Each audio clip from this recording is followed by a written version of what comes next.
Hi, everyone. Welcome back to 2024. Just before we got on, we were saying that this is our first official Writers Chat episode for this year. And we're just so glad to be back with you and to have you back with us. Very excited about the year we have planned. Lots of special guests coming up, including a very special guest to start us off. My name is Johnny Alexander. I'm here with my co-hosts, Brandy Bro and Melissa Stroh. And I'm going to turn it over to Melissa to introduce our guest for today. Well, hi everyone, and welcome back to Writers Chat. I know we kind of had a fun start, but it was off recording last week. So yeah, this is kind of like the first official fill, for the 2024. And I'm so glad that our special guest, Crystal Caudill, was able to join us today. Some of you may have remembered her from last year when she joined us, but for those who aren't familiar with Crystal, let me give you just a quick intro. Crystal Caudill has a heart for teaching and encouraging others to grow in their God-given callings to write. She is a member of ACFW, Faith, Hope, and Love, and is represented by Tamala Hancock Murray. Her debut novel, Counterfeit Love, was a 2023 Carol Award finalist, and she totally, rocks it. I am so anxious to dive into that series. It's on my to-be-read pile, but today, she's going to talk to us about picking the right fight and adding conflict in your stories. And we're so excited to hear about that today, especially those of us in fiction. But I bet there's even some applicable truths for those nonfiction writers out there too. We're going to start off with fiction this year, though. So I'm going to turn it over to you, to Crystal, and let you just take it away. Thank you for joining us today. Well, thank you. And I hope I don't disappoint because this is talking about fight scenes in particular. So maybe not so much help with nonfiction, but no matter what genre you write, you're going to have a fight scene, whether it's physical or non-physical. And so we're going to really touch on the things that'll help bring it out and make it the kind of story that readers will kind of get stuck into. So I am going to share my screen. I'm going to make sure I'm clicking the right thing. All right. And okay, I know it's being recorded. There we go. Can you see the picking the right fight with the boxing gloves? Yes. Yeah. Perfect. As long as you can't see my notes. No. So one thing I like to do real quick before I get into anything is to pray, and I hope that's okay. Just going to do a quick prayer. Dear Lord and Heavenly Father, thank you so much for each of these writers here. Just bless their writing journey and help us each to glean something that we need from this workshop and to support each other and to write for your glory. It's in your holy and precious name we pray. Amen. Yeah. So we're going to dive straight in because there is a ton of information. And we're going to start with the basics. So who needs to know how to write a fight scene? Every writer, whether action adventure or sweet romance. Every genre has conflict and isolated or acute instances of a fight. People going at it with each other. These fights can happen in one of two ways. You have your physical and your non-physical, which tends to be verbal most of the time. Your physical fights are kind of like your general action movies. You see the fisticuffs, lots of different skill levels, different tactics. They include verbal sparring, but the focus is on the physical. And then your verbal fights are just what they sound like. They focus on the dialogue and the things said or not said. Fight scenes are very important to every story, but if you're not careful, your readers are going to skip them. And I have no idea why my thing's not clicking. So there we go. All right. 3 reasons why readers will skip them. They find your fights, physical fights especially, boring. The play-by-plays, just their eyes gloss over. We don't have the same benefit of a movie as it being visually engaging. When you're reading the play-by-plays, your readers are like, let me just kind of skim over this. And you don't want that to happen. And I'll tell you how to avoid that. They also find fight scenes can be unnecessary. They feel like they were thrown in to make the story more exciting. And if that's what you've done, usually it falls flat. There are purposes for your fight scenes that we're going to get into. And they feel like they don't miss anything important if they do skip it. So obviously you want to include important information in each of your fight scenes. So there's something really, really important that I need you to know. Fight scenes are not a tool to make the boring parts of your story better. If you have boring parts in your story, you need to go back and reevaluate what's going on. What is missing? You need tension to draw your readers forward. So usually boring parts are lacking tension. So you need to ask yourself, have you left your reader with questions that are unanswered? And if not, that might be your problem. So we're going to start with looking at the two purposes of a fight scene. And every fight scene must include both of these purposes. They must move the plot forward and reveal something about the character, your characters, your protagonist, your antagonist, and any observers. And both have to be fulfilled in every fight scene. So let's take a closer look at moving the plot forward. In every fight scene, each character is going to have their own goal. That means the protagonist, the antagonist, and the observers need goals. For observers, it may just be to see what's going on, who wins, or to make a bet, things like that. The protagonist and antagonist are going to be a little more obvious. They're going to have goals that connect to the overarching story goal that they want from this fight. These goals could also be mini goals that bring them closer or farther to, or it may seem unrelated to the character and to the reader, but you as an author know why this fight scene is included and how it's going to affect the rest of the story. So your purpose as an author is to move your character closer to or farther from their goal, whether the character knows it or not. Their success or failure in the fight is what's going to determine that. So one tip that I like to give is you can have your character and reader think that they've won the fight, only to discover that winning the fight has actually driven them farther from their goal, that things didn't happen quite the way they expected when they won. And this leads to an important point. A fight scene must affect the rest of your story. If you can take the fight scene out of your story and it has no impact on your storyline, then you either need to remove it or you need to figure out how to make it important to the rest of the story. Ask yourself, how does it move my character closer to or farther from the goal? Are you hearing a theme here? This moving closer to and farther from the goal is really key for fight scenes. You also need to be aware of what obstacles are created or eliminated with that goal.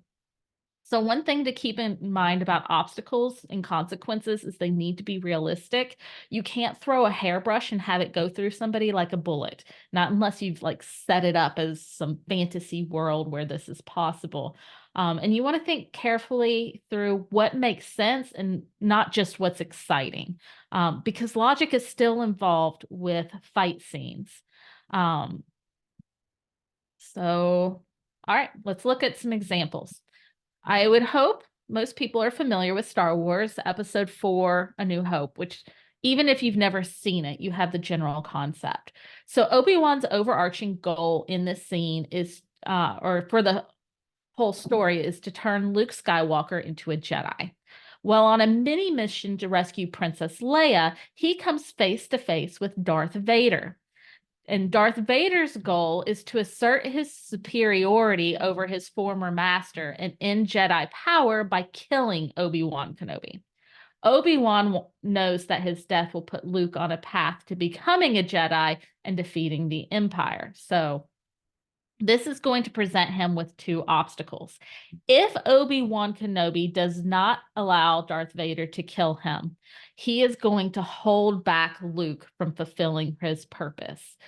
But if he dies, Luke is going to have to learn how to become a Jedi through another means. He is not going to have that master with him one-on-one all the time.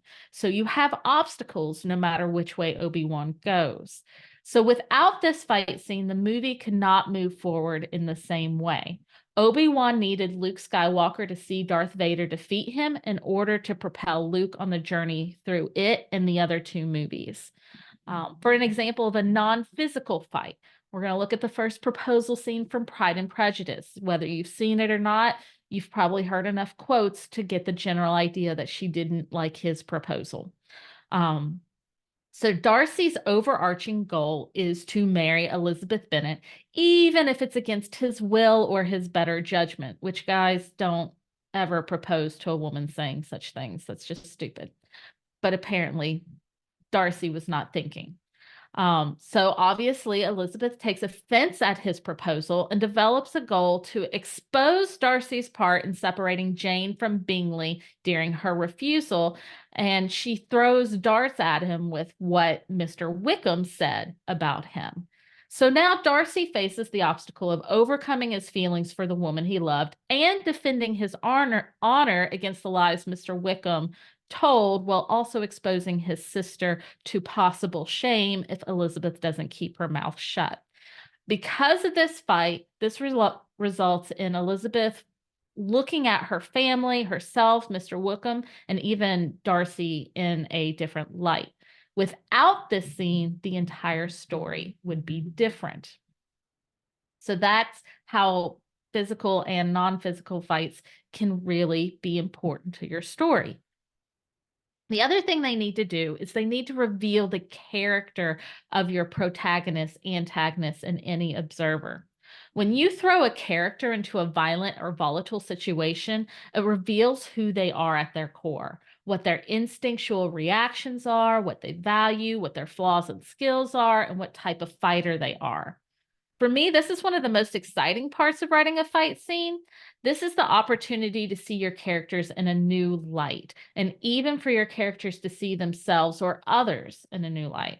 Whether you're in a verbal fight or a physical fight, there's a lot you can learn. So some examples are, is your character an honorable fighter or a trickster? Are they an amateur or are they professional? Are they a physical fighter or an intellectual fighter? Do they fight, flight, freeze, or fawn? And we're going to take just a second to look about the fight, flight, freeze, and fawn. Every person has 4 possible reactions to any situation where conflict arises. And this does not have to be a literal fight. You can just have a scene where they're facing conflict and they're going to instinctually make a reaction. So we're pretty familiar with fight and flight. Even freeze is pretty well known, but fawn may be a new concept for you. When someone fawns in response to a conflict or fight, they are trying to neutralize the danger by pleasing or accommodating the other person. So this is most often seen in verbal fights, but it can also be seen in physical fights. So they're trying to get the conflict or fight to go away by appeasing that other person. You probably recognize it when you see it. And I totally didn't write down an example, but if somebody was saying, you never choose what the things that I want to do, even though it's something that they do all the time, that person who fawns will be like, well, let's do what you want to do. I don't care. I don't need to go to this funeral that I really wanted to go to. I mean, the fawner gives up something in order to neutralize that conflict. Definitely seen a lot in abusive relationships, but not always necessarily. Sometimes people have grown up in situations where they're afraid of conflict. They try to avoid conflict at all costs. And some personalities just avoid conflict that way. But definitely, if you have an abusive situation, consider about having your characters fawn. Sorry, my dog is trying to get into the office. So there's a lot you can learn about a character by throwing them into a fight. Hate it or love it, The Princess Bride has a lot of examples. So we're going to look at them together. And it's not just physical fights. If you look at just the dialogue in the Princess Bride fight scenes, you will still get a lot of information. I'm seeing some of the chat, but I can't see what all is being said. So I will try to glance at it when I can. So this first fight scene I want to talk about is Wesley versus Montoya. And when you're looking at this fight scene, I want you to think about, what does this battle reveal about Wesley? What does it reveal about Montoya? What is important to them, and what skills do they possess? So here's the scene. I can't actually show you a clip, but what it is Wesley's climbing up the side of the mountain where Montoya is waiting at the top to fight him. Instead of taking the easy shot and killing Wesley by knocking him off the side of the cliff, Montoya waits until he gets to the top and he has a chance to catch his breath. We get a little backstory and dialogue, but then swordplay begins, punctuated by dialogue. They both start with their non-dominant hands, unbeknownst to the other, so they're keeping it secret. And then they switch hands when they discover that their opponent is quite good. So they're both very good swordsmen. At the end, Wesley knocks Montoya's weapon out of his hand. Montoya kneels, ready to surrender his life as honor dictates, but Wesley knocks him out instead and leaves. So you can see what these two men value. Honor above all things and doing the right thing. I am going to have to go open that door so my dog will stop barking. Hold on just a second. That's okay, Crystal. We love pets, so it's fine. I love him. Now I got to figure out. Okay. Now let's look at a different fight from the same movie. So you have Wesley versus Vini. Same questions. What does it reveal about them? And this one's mostly a battle of wits. In this scene, Vini admits that he will never win in a battle of fists, but he would win in a battle of wits. Vini produces 2 glasses of wine in which Wesley supposedly poisons one behind his back. Then Vini chooses which one to drink using arguments of logic. He chooses, and they both drink. Vini believes he has won, begins bragging, and then falls over dead.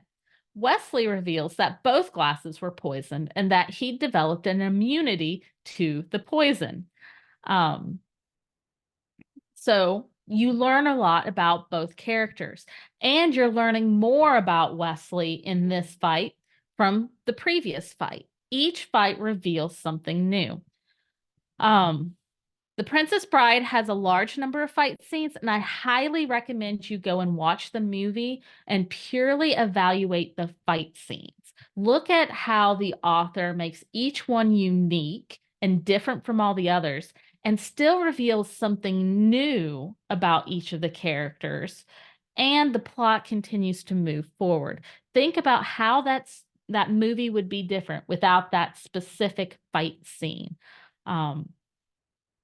Every fight scene fulfills both purposes, moving the plot forward and revealing the character.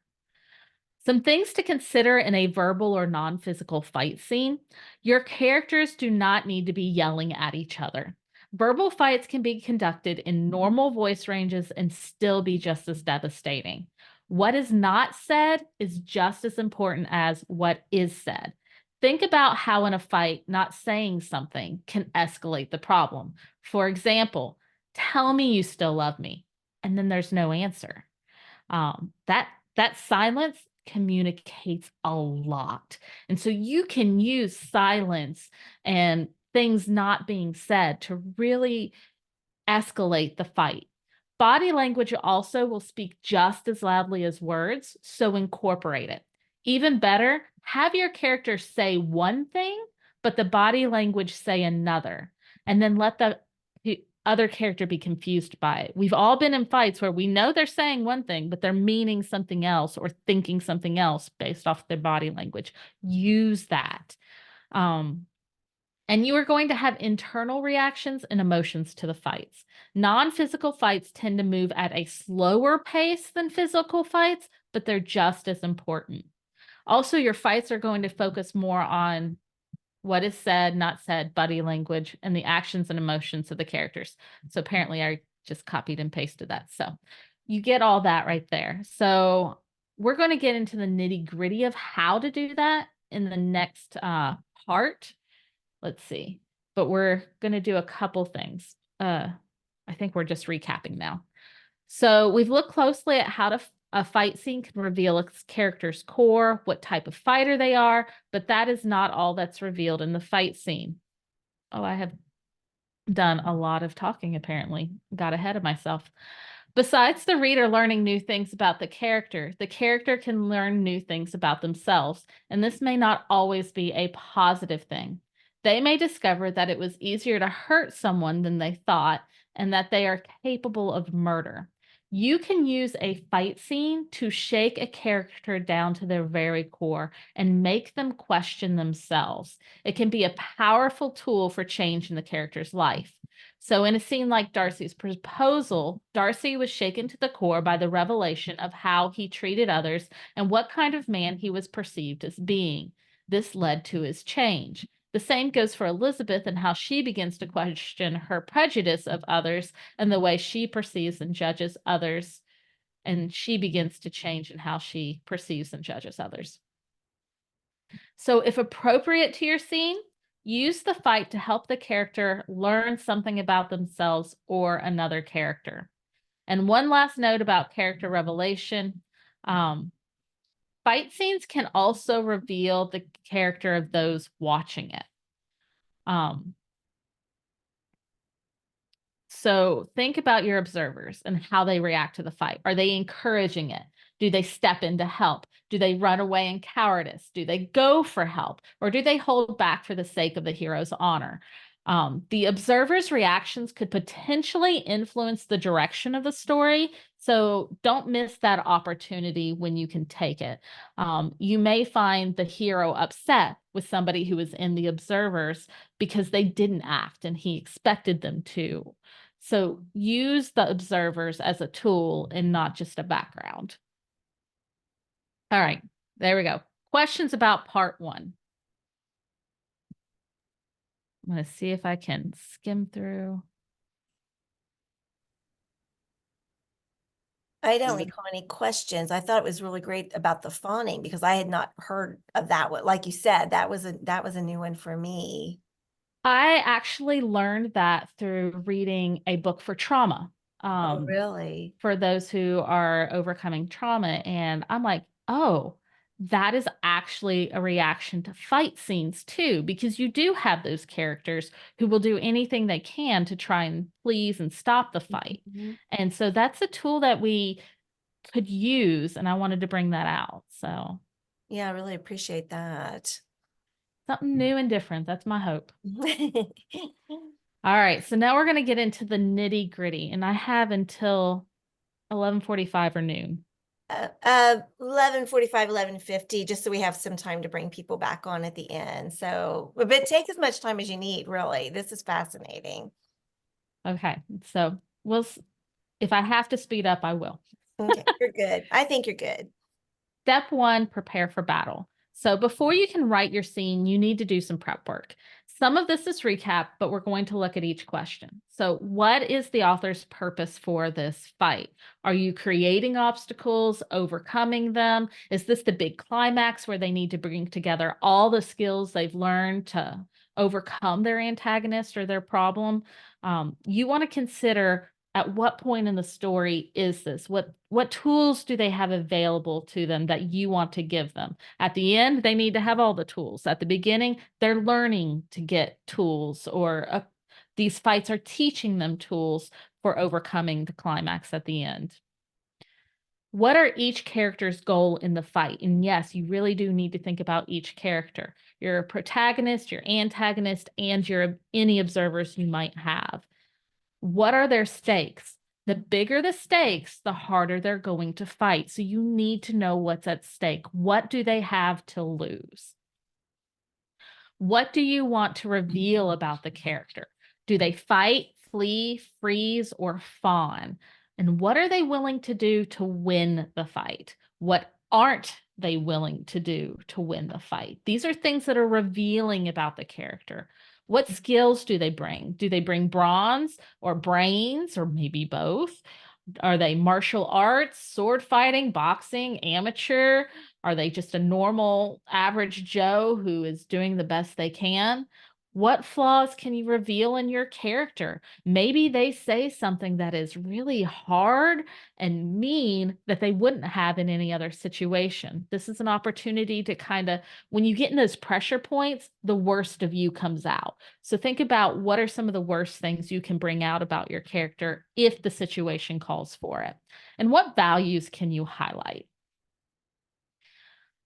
What are the expectations of your genre? So every genre has expectations for fight scenes. If you had fantasy, they're expecting magic or fantastical animals or things that are different from this world. Even if magic isn't involved, it's something different from this world that they expect in these fight scenes. In sci-fi, they're expecting cool technology. I don't write sci-fi for a reason because I can't even get today's technology. So sci-fi people, kudos to you. Make sure you're using those really cool weapons. With romance, the fights are different. People are going to expect witty banter, subtext, cutting words, body language. These are all things to keep in mind. And then with historical, think about your time period. What weapons would they have been using? What weapons would they not have been using? Were there techniques that they knew, techniques that they shouldn't know? Like if I try to use martial arts in my Viking world, they don't match. You can't do that. So know what fits your time period. Know what the tone of your fight is. Not every fight has the same tone. Think of the movie Sparta and then think of the Three Stooges. There are fights in both of them, but the tones of those fights are very, very, very different. Do you need that intense fight to the death? Think how that's going to affect how your characters fight and they speak. They're going to be a lot harsher. The imagery is going to be harder and more brutal. Not necessarily gory, but more brutal when it's that intense fight to the death. Is it slapstick humor? What funny things can you use or say, or what can be done, seen, or things compared to? Is it meant to be intense, but in a subdued manner? So consider body language, physical actions that can be used to communicate the whole tone that you're wanting to put off, what words and phrases. If you have multiple fights, think how you can make this particular fight scene unique. Think of the Princess Bride. There are tons of fights.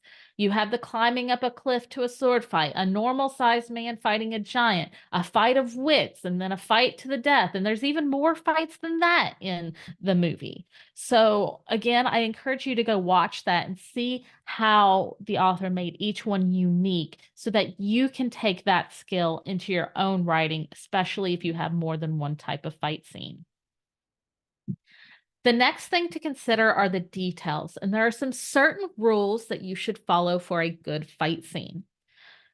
There should only be one point of view per scene. I know there's different trends going on with things moving back to head hopping and things like that, but for now, the trend that is safe is one point of view per scene, and honestly, I think it's more effective. While movies have the luxury of showing the entire battle, including what's going on in the periphery, novels don't have that luxury. You must look at the battle through their eyes, one set of eyes, and you are only going to see what they are going to see. They will not see everything. No matter how much you want them to notice everything, they can't. There was this really famous experiment called the gorilla experiment. And researchers asked participants to count how many times a basketball was passed by the people in the white t-shirts. And then you had another set of basketball players in there that wore black t-shirts. So you were staying really, really focused on what ball, where the ball was passing and who was passing it. During the course of this activity, a man dressed in a gorilla suit walked into the middle of the circle of the basketball players, pounded on his chest, and then walked through to the rest of the other side.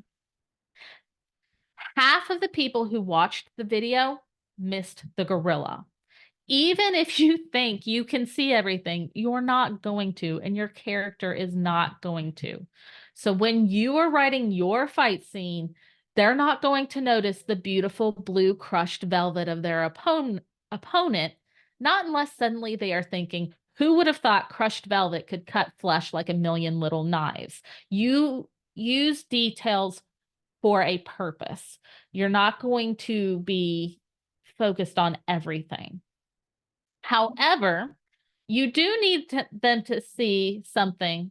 However, if you do need them to see something that they wouldn't naturally see or notice, then you need to make it believable. Usually this entails them taking their eye off the enemy.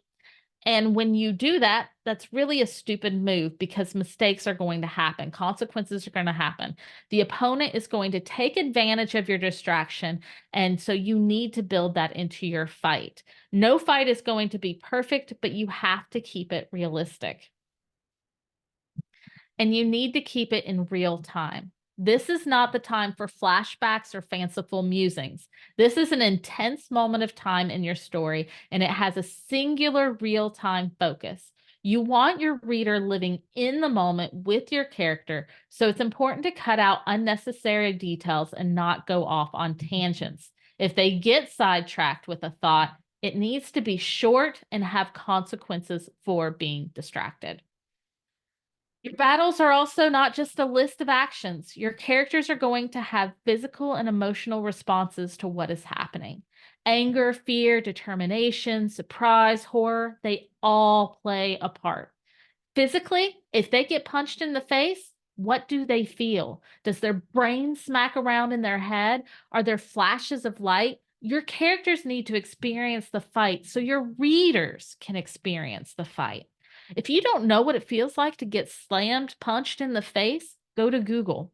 I had to do this with my heroine where she accidentally got punched in the face by her boxer brother. So a critique partner who was very kind to me said I got it wrong because she unfortunately had experience with this and that I needed to fix it. So I went on to Google. I found a boxing website that with the question of what does it feel like to get smacked in the face or punched in the face? And I found incredible details that I was able to put into my story that made it realistic. And so it was realistic for my characters and realistic for my readers. In a non-physical fight, those emotional reactions are going to play a large role. If one character hits the other with a particularly terrible barb, they're going to react both emotionally and physically. Emotionally, they might be angered, hurt, mortified, shamed, or even defensive. Physically, their body might go cold. Nausea might overwhelm them. They might need to storm off without saying another word. Think about your character and how they react. This brings us to don't use blow-by-blow descriptions. This is where many fight scenes lose their readers. While we want to share every detail of the fight we see in our heads, your reader has a vivid imagination. Trust them to use it. Seriously, you don't have to describe everything for your reader to be sucked into the fight. Give only the most crucial details to visualize and then let them fill in the details. In this world that we live in, they've seen tons of action movies. They don't need you to describe everything. And this matters even when doing a specific fighting style, which brings us to the next rule you need to follow. Be true to the fighting style, but don't bog down your writing with specific terminology. If your character is using a specific fighting style like boxing, kung fu, jitsu, or something else, do your research. And if you're able, go out there, take a class, observe it if you can, try to experience it if you can. That way you can bring that experience into your story. Learn the vocabulary associated with the fighting style, but don't get bogged down with using that jargon in the story. Pick a few well-known jargon words, then stick as close to the fighting style as you can without detailing every move. Trust your reader. That's really what it boils down to. Don't give them so many details that they just start skimming. With verbal fights, consider the personality type of your character. Are they going to be quick-witted, passive aggressive, critical, defensive, deflect with jokes, or will they just walk away? Research personality types and how they respond to conflict. I also highly recommend you research conflict resolution and communication styles as a way to incorporate various types of dialogue and responses. I also recommend checking out the 4 maladaptive communication styles called the 4 Horsemen. The 4 Horsemen is a relationship destructive approach to communication, and it can be very useful for verbal fights, especially if you have a villain going against your protagonist. And even if you have your 2 protagonists, if you're in a romance, a hero and heroine, if they're in a bad place where they need to, things are about to break loose for them, this 4 Horsemen can be a really critical changing point in their relationship for them to realize, oh man, we need to step back and reevaluate. We might need counseling or whatever. But the 4 Horsemen and communication styles are really helpful in creating realistic dialogue and fights. Yes, verbal fights, definitely. Let's see. Just as important is to make sure your reactions and consequences are realistic. If your character takes their eyes off the enemy, let the enemy get a blow in. If they get dirt thrown in their eyes, make sure they're blinded for at least a few seconds and have to work it out of their eyes. The aftermath is just as important as the fight. If your character goes into a knife fight, both parties are going to walk away with injuries. Nobody walks out of a knife fight without an injury. Talk to the police, talk to martial arts people. If you're getting into a knife fight, somebody's going to get hurt. It's not like the movies make it. And recovery times need to be allowed for. Injuries noticed and addressed. They can't have a massive injury and walk away from the fight like it didn't happen. You need to address these things. And how will they react emotionally to the fight? Will they disassociate and try to pretend like it never happened, depending what happened, if they had to kill somebody?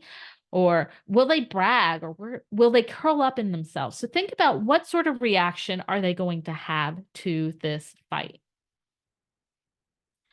And when your characters are in a fight, their instincts are going to kick in more so than their brain. That's what adrenaline does to the body. It reduces a person's ability to think ahead. It becomes a chain of reactions as to what is happening instead of planning for your next move.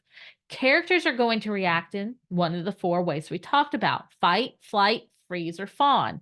If they choose to fight, they're going to use the resources nearest at hand to them, even if something else might have been better if they thought about it. The key is immediacy. It's right there. If they choose flight, they may not think about the path that they're taking. They may make stupid decisions on where they run. It's why all those horror films have the girls running in their high heels upstairs where there's no escape. The adrenaline has kicked in. They're not thinking. If they freeze, what consequences are they going to face? What thoughts will fly through their head? If they fawn, what are they going to try and say or do to appease their attacker? During a fight scene, your character is not going to have a lot of internal dialogue. Think about how you react in tense situations. Your thoughts are short and reactive. I have an example of when my youngest son was, I think, 3. He managed to bust his head open on the toilet seat. I still have no idea how, but I am not the person you want in an emergency. However, I have had the first aid training and all that. And so I ran to the rescue of my son, and all I could think was head wounds bleed, head wounds bleed, head wounds bleed, over and over and over again in my head as I'm mopping all this blood off of his face to find a cut the size of a fingernail across his forehead. We super glued it shut. Yes, I checked with my nurse brother. It was fine. It was better than going to the ER on Christmas Eve, because yes, of course, it happens on Christmas Eve. But all I could think was head wounds bleed. So your actions are going to show your character's thoughts better than internal dialogue. The last rule of battle, and among the most important, is to make the scene last only as long as it needs to be and no longer. This means it could be only a paragraph long, or it could go on for pages. It all depends on the needs of your story. You need to be aware of if you're dragging it out longer than it needs to be. Only you can be the judge of how much space is needed to accomplish what that fight needs to do. I will say the more important the battle, the longer it is likely to be, especially at the climax of the story. So step 3, I'm going to run through this because we're starting to run over. Step 3, when it comes to word choice and sentence structure, there's some rules specific to fight scenes. Short sentences up the tension, but you don't want every sentence to be short and choppy, or you will wear your reader out and they will start to skim. Longer sentences relieve some of the tension, so it's important to mix it up a bit and use those tension relieving sentences strategically. In fact, it is wise to mix up the short action sentences with longer passages in between. It depends on the intensity of that moment in the fight, so you need to pick where you do that carefully. In those short sentences and even the longer ones, you need to focus on using punchy verbs. These help drive the action with precision and elicit stronger emotions from the reader. Avoid those adjectives and adverbs. Precision is what you are going for with nothing extra. And you need to kick passive voice to the curve. An example of passive voice is she was hit by the chair.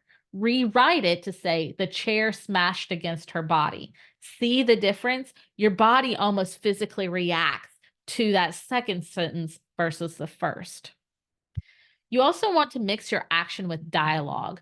This is an opportunity to reveal important information in a new way and to change the course of a story or to include some fun zingers. One of the most famous story reveals during a fight scene that comes to mind is the "Luke, I am your father." It comes near the end of a fight scene, yet creates all sorts of new conflict for Luke as he progresses through the Star Wars universe. Dialogue also helps to show off your character's personality. So make sure if they're banter, witty type personality, they do that. If they're very stoic, then maybe you're not using as many words or just one word sentences, however it's needed.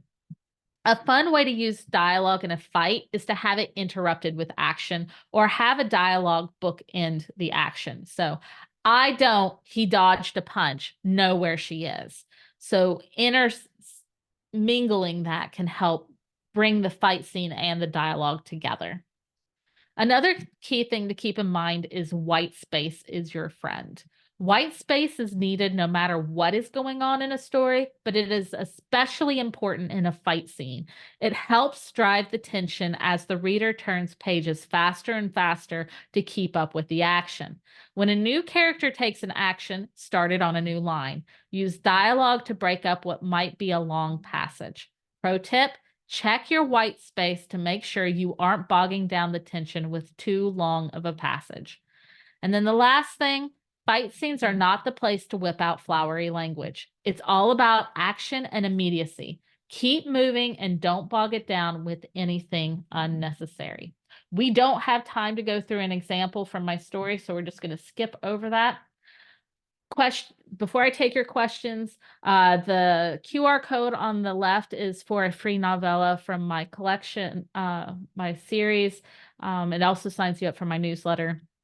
If you need notes, the old PDFs of the slides, because this is updated. I've not updated this website yet, but it does have detailed notes and a checkoff list that you can use. You can just scan that QR code. I am also creating a store with workshops, and I'm working on recording an extra long version of this workshop so that I have all the time I need to give you all the information you need and all the resources you need. So if you would be interested in knowing when that goes live, that QR code on the bottom left will just give you a sign up form, and I won't add you to my newsletter. It's just to let me know that, hey, I want to know when this workshop's available. I'm going to give it to the writers chat members for $10 because you guys have already gotten the majority of the meat here. But I will be selling it for $25 for the rest of the world. I'm expecting it to be about a 90-minute presentation. So that's up to you, just putting that out there. Like I said, notes, slides available online. They are not the most up to date because I didn't have time, but they're there. And if you have any questions after this, feel free to email me at crystalcaudill.com. And questions. All right, well, let's let everybody come back on, whoops, who wants to, or come on who wants to. That was, I Ooh. feel like I just sat through a class. I mean, like a legit class at a college course or something. This was fantastic. I tend to throw a lot at people in a very oh my short amount of time. gosh, no, it was wonderful. It's just like I never even thought how much went, I kind of write instinctively. I will never write even an argument the same again. Well, good. I have achieved my goal. Yeah, I mean, just all these, just all these things and thoughts and I don't, any questions? Anybody have any questions or comments? So wonderful. Yeah. Lots of comments going on. I'm trying to scan through them. Oh, Sophia. Yes. One of my favorite fights in Princess Bride is Miracle Max and his wife. Yes. Yes.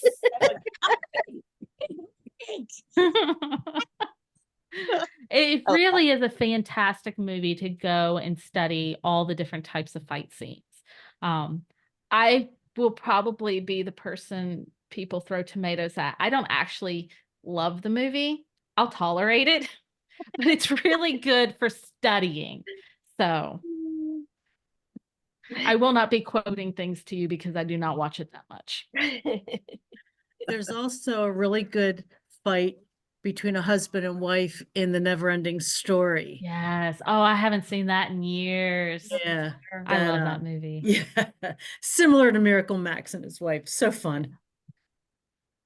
So, I shared about the 2 books I recommend, right? Mhm. Okay. Yep. I honestly, if you write fight scenes at all, highly, highly, highly recommend you pick them up. The one that's Fight Right is more about specific fighting styles, but the one that is Fight Like a Girl, and it's not just for girls, guys. It talks about the difference, both biologically, chemistry, and how women and men fight differently. And just that book is probably my absolute favorite. I would take that one over the Fight Right.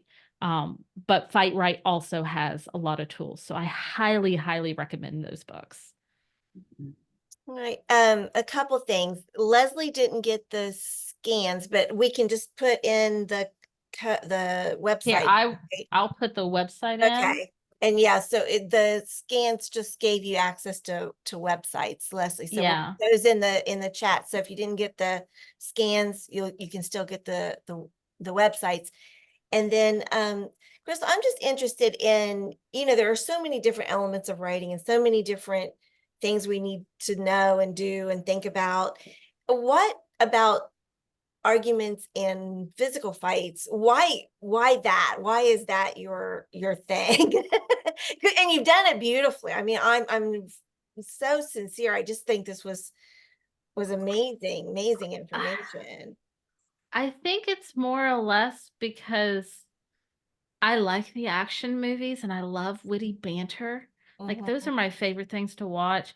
I did grow up in a challenging household as a child, and so there was a lot of conflict, and I tended to be somebody who fawned. I wanted to avoid conflict at all costs. But now that I'm a writer, I get to create it, and I like to know kind of the whys and the hows behind things.